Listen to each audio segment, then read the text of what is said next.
Walaupun bukan dari usahanya, dari usaha orang lain. Tidak sesuai dengan peruntukan. Iya, betul. Jadi saya kira lalu kemudian kita diskusi juga dengan beberapa ekonom, lalu data-data dari ekonom dan beberapa pengusaha menengah ya yang biasa berbisnis begitu. Kesimpulannya ini ada indikasi kuat tindak pidana pencucian uang. Kira-kira begitu. Dan ternyata kemudian kita telusuri, oh ya meyakinkan buat kita. Ada diskusi panjang dan itu yang dilaporkan ke KPK. Betul. Jadi dugaan korupsi itu bentuknya gratifikasi, yang saham itu. Lalu dugaan TPPU, bentuknya ada uang masuk, transit dan yang betul. Kira-kira begitu. Itu era-nya masih udah Pak Firly atau belum tuh? Era Pak Firly awal ya. Pak Firly awal. Ya 2022. Apa respons KPK saat itu? Waktu itu akan direspon serius, kemudian kita dipanggil tuh sampai 3 jam saya. 3 jam dan ada perdebatan di situ, ada diskusi yang panjang. Kalau pelapor itu kalau melaporkan harus diminta keterangan sebagai diverifikasi sebagai pelapor oleh tim KPK penyidik ya. Saya sana secara jujur terbuka dan kita bawa dokumen tambahan, kemudian argumen-argumen hukum yang diperkuat. Ya KPK waktu itu bilang ini Mas Ubed sepertinya dari laporan yang kami buat itu memang mengarah ke Jokowi. Jadi sebetulnya Jokowi menerima gratifikasi, tapi lewat anaknya, kira-kira begitu. Iya, saya bilang. Kalau dibaca runtun itu memang ke sana.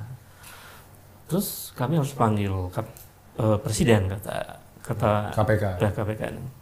Saya bilang iya, itu problem Mas. Karena undang-undang KPK sudah dirubah sama Jokowi kan. 2021 ya. 2019. Oh 2019. Ya, karena ada revisi undang-undang KPK itu dan ternyata kemudian menempatkan KPK sebagai rumpun eksekutif. Itu yang membuat KPK nggak bisa kita di bawah lalu manggil di atasnya. Gitu. Saya bilang, coba cek di undang-undang itu. Ada nggak larangan KPK memanggil pejabat di atasnya?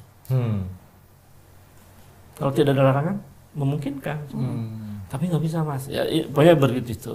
Kemudian ya sudah, kita nggak ketemu di situ. Ya, kita yakin, saya kira KPK bisa melakukan diskresi karena ini kejahatan begitu. Terus beberapa pekan kemudian. Tapi bisa keluar Mas Ubay? Saya keluar. Nggak ditahan? Nggak. Kira-kira langsung dikasih rompi orang? Aman Mas. Jadi saya pelapor. Kita waspada juga kan. Kita bawa pasukan juga sebetulnya.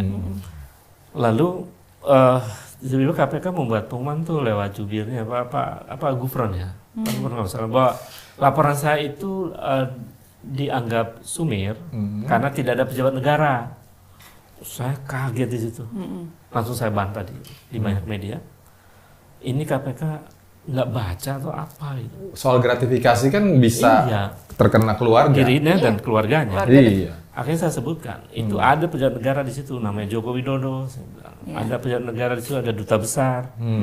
Ada pejabat negara di situ, wali kota. Karena waktu itu Gibran jadi wali kota, masih komisaris utama perusahaan yang tersangkut itu. Si GK hebat itu. Belum melepaskan diri. Belum. Secara undang-undang kan harusnya aturan. Harusnya lepas. Lalu ada anaknya Kaisang. Kaisang anak pejabat. Jadi KPK salah di situ kalau menganggap bahwa laporan kita tidak ada pejabat. Ya akhirnya jadi perbincangan publik kan, dan ternyata KPK tidak seperti yang kita bayangkan. Sebetulnya ada informasi yang menarik, tapi ini mungkin bisa diceritakan nggak ya? Apa tuh? Jadi kira-kira di telepon? Tidak. Jadi saya mendapat informasi bahwa akhir tahun 2022 atau 2023 Ketua KPK itu menghadap presiden. Nah, ngasih arah Pak Firly nih ya? Iya. Ketika menghadap presiden, di situ KPK membawa dokumen lah kira-kira itu. Bahwa ada perkara-perkara yang belum dia selesaikan, kira-kira gitu. Ternyata dibuka dokumennya, termasuk perkara yang saya laporkan, Mas. Disitulah, menurut informasi yang saya dapat ya, Pak Jokowi marah ke Pak Firly. Beberapa bulan kemudian atau beberapa Pak Firly jadi tersangka itu ya. Sesudah itu ya. Jadi saya kira ini informasinya ya bisa benar, bisa tidak. Tapi informasi itu saya dapatkan dari logis sih kalau menurut saya. Iya. Ada hubungan sebab akibat. Jadi karena kasus yang perkara yang saya laporkan masih belum dihilangkan dari dokumen di KPK. Karena kan diarsipkan. Kalau diarsipkan masih suatu waktu bisa dibuka sebetulnya. Jangan-jangan pimpinan KPK juga nggak baca nih, disiapin sama stafnya. Bisa jadi. Dia nggak baca, atau masih baca. Oh, masih ada gitu. Ada nih, gitu kan. Harusnya kan disembunyiin dulu. Jadi saya kira itu, Mak. Dan kemudian proses politik terjadi kan. 2024. Saya lihat ya ternyata Pak Jokowi begitu luar biasa ingin berkuasa gitu. Kan upaya untuk 3 periode. Kemudian akhirnya anaknya diberi karpet merah lewat putusan MK. Ini ada apa sampai ambisius itu? Nah, akhirnya saya tambah yakin saya. Memang ini menerima banyak setoran gitu. Kira-kira dugaan kuatnya. Kan nggak mungkin, Mas, berusaha keras untuk terus berkuasa kalau dia tidak punya masalah. Nggak mungkin saya memaksakan anaknya untuk jadi wapres dengan memanipulasi hukum dan lain-lain, autokratik legalisme itu, kalau dia tidak punya masalah sangat serius. Jadi saya akhirnya berpikir, ya insya Allah saya benar, kira-kira begitu. Dan kalau kata anak Citayam ada behind the skin. Ya kira-kira gitu ya. Behind the skin. ada sesuatu di belakang saya. Jadi saya kira upaya kita untuk melakukan itu sudah pada puncak-puncak ikhtiar ya, bahwa praktek korupsi yang kemudian dilakukan oleh kekuasaan itu memang harus dibongkar. Nah, Desember Januari OCCRP merilis itu kan. Nah, sebelum OCCRP dulu nih. Iya. Kan kalau nggak salah habis kasus pesawat-pesawat itu. Oh iya, saya ke sana juga. Jadi saya ke sana lagi itu beberapa kali sih, mungkin 4-5 kali ya. Ke KPK? Ke KPK, untuk meminta KPK untuk mengungkap. Tidak hanya pas saat kemudian Kaisang naik pesawat saja, tapi sebelumnya juga saya sempat ke sana lagi. Berarti ini udah KPK baru nih? Nah, KPK, belum. Pas KPK baru yang ini, yang Kaisang. OCCRP. Yang OCCRP. Nah, pesawat belum ganti, kan baru ganti. Iya, OCCRP yang baru. Yang pesawat itu, saya pikir ini momentum juga begitu, karena ternyata kan nggak rasional lah Kaisang bisa dapat pulang pergi naik pesawat itu, sesuatu yang nggak rasional. Apalagi dia bilang nebeng gitu. Nebeng itu sama dengan gratifikasi itu. Iya, makanya kalau pilihannya adalah dia biayain sendiri. Iya. Tapi duitnya dari mana? Betul. Atau dia nebeng. Nebeng berarti gratifikasi. Pilihannya kan nebeng kemarin. Nebeng. Jadi nebeng tanpa orang yang ditebengin ada. Iya. betul. Kalau nebeng kan harus ada orang yang punya kan? Iya. Dia pengakuannya kan nebeng kan, berarti ada masalah di situ. Iya, tapi KPK nggak menindaklanjuti laporan itu juga. Ya, halo teman-teman, selamat datang lagi di channel ini. Salam inspirasi, salam NKRI, harga mati. Ya, baru saja kita mendengarkan ya penyampaian pada cuplikan video sebelumnya. Ya, memang ini menjadi suatu pertanyaan besar menurut saya karena melihat apa yang disampaikan putra-putra Pak Jokowi itu menerima uang dari para oligarki gitu ya. Dan beberapa kali putra-putra Pak Jokowi ini waktu Pak Jokowi masih menjabat sebagai presiden, beberapa kali dilaporkan ke KPK atas dugaan kasus gratifikasi atau mungkin ada kasus-kasus yang lainnya gitu ya. Nah, kemudian respon KPK ya seperti yang saya sampaikan tadi, ya kayak dianggap angin lalu gitu ya. Ya, tentu ini menjadi pertanyaan juga kepada kita. Apakah memang kalau terkait keluarga Pak Jokowi, apalagi orang-orang terdekat Pak Jokowi, kenapa susah sekali penegak hukum di negeri ini untuk memproses? Ya, saya nggak tahu kenapa. Mungkin teman-teman bisa jawab.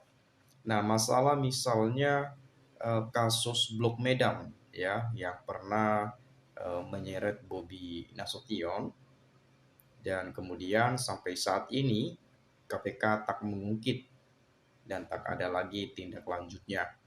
Nah, kemudian ada seperti beberapa bulan yang lalu Kaisang yang katanya nebeng ke Amerika Serikat, ya nebeng pesawat teman katanya, tapi ya kita nggak tahu lah klarifikasi semacam itu gitu ya, hanya nebeng saja dan seterusnya, tapi yang di dalam pesawat itu ya keluarganya saja, ada istrinya, ada ininya, dan cuma ada stafnya ya, dan yang paling pilotnya gitu ya, para krunya yang ada dalam pesawat tersebut.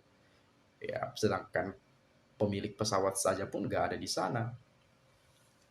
Jadi itu dilaporkan juga, diduga ada apa gratifikasi di sana. KPK mungkin mengatakan lah, kenapa dilaporkan ke KPK? Dia kan bukan pejabat, ya mungkin kurang lebih seperti itu ya. Tapi kita tahulah teman-teman ya, bahwa gratifikasi itu ya tidak tidak tertuju pada pejabat saja gitu ya. Di luar daripada pejabat publik juga, kalau menerima ya tetap juga gitu ya. Nah, saya coba melihat penyampaian teman-teman kita saja nih ya. Bagaimana tanggapan penilaian teman-teman kita terkait cuplikan video sebelumnya?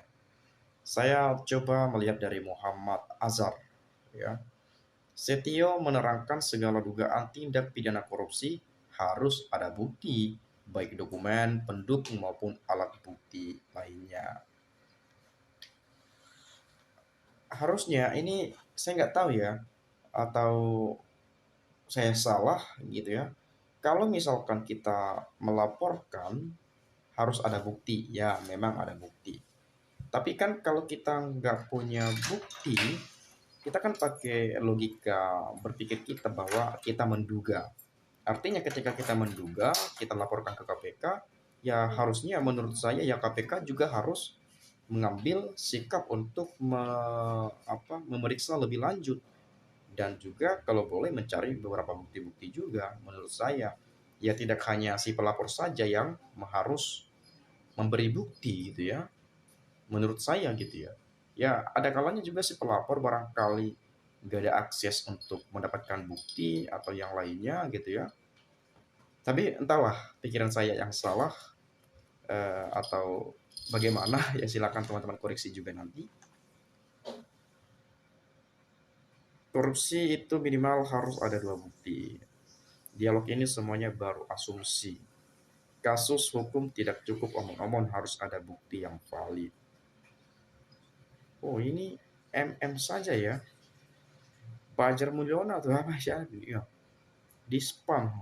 Coba kita lihat. 1, 2, 3, 4, 5, 6, 7, 8, 9, 10, 11, 12 komentar yang tertuju untuk membela Jokowi ya. Oke. Ini ada wajib Jokowi diadili. Saya yakin sampai kiamat dunia ini KPK tidak berani usut proses Jokowi dan keluarganya. Penakut nih. Jokowi revolusi mental, mentalnya tanpa bobrok. KPK aja bikin muat. Jangan jadikan kita sebagai bangsa penyinyir dan tukang fitnah. Pasti menghancurkan diri ke ruang terdalam. Tak percaya, buktikan mulai esok waktu. Saya percaya keluarga Sontoloyo itu pasti terima upeti dari oligarki setiap bulannya. Pasti ya. Gak mungkin gak. Semoga di alam kubur harta benda itu bakal menghimpitnya. Sekarang udah mantan, artinya boleh dipanggil, semua tergantung KPK aja kan.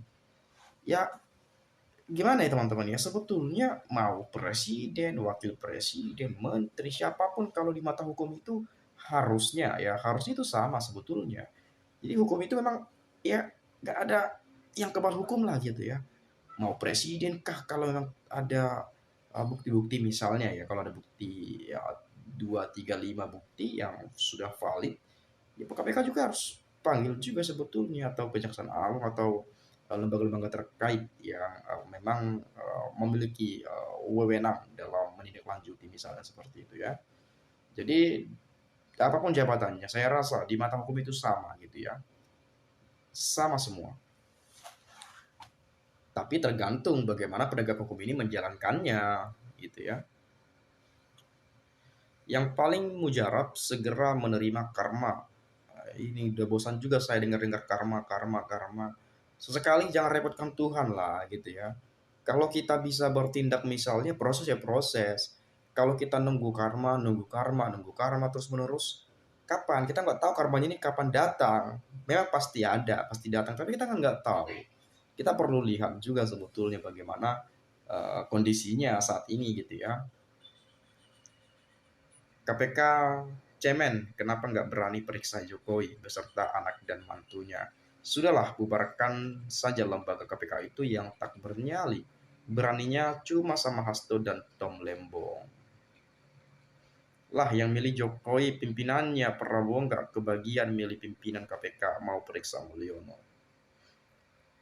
Ini makanya memang sering sekali saya mendengarkan komentar-komentar di video-video yang saya upload di channel ini bahwa ya KPK orang-orangnya diganti saja, kalau nggak bubarkan KPK, kalau tidak orang-orangnya yang dibubarkan lalu diganti dengan orang-orang yang baru. Begitu juga dengan para petinggi di aparat kepolisian, baik dia kepolisian, di TNI, ya, di kejaksaan, ya, di MK, macam-macam. Itu banyak sekali saya temukan. Intinya adalah banyak masyarakat yang menginginkan bahwa menggantikan posisi orang-orang yang pernah dipakai Jokowi yang masih menjabat sampai saat ini, gitu ya. Itu banyak sekali komentar-komentar yang saya temukan. Saya nggak tahu silapnya di mana, salahnya di mana. Mungkin ya masyarakat punya penilaian tersendiri juga terhadap setiap orang yang memimpin dalam suatu lembaga yang ada di negeri ini. Nah, kemudian yang terakhir saya lihat dari dia, bukti nyata, akurat. Kenapa hukum dibelok-belok?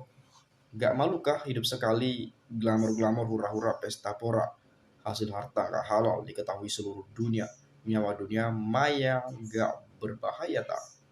Enakan harta diri pribadi, murni jeripaya sendiri, nikmat dunia akhirat.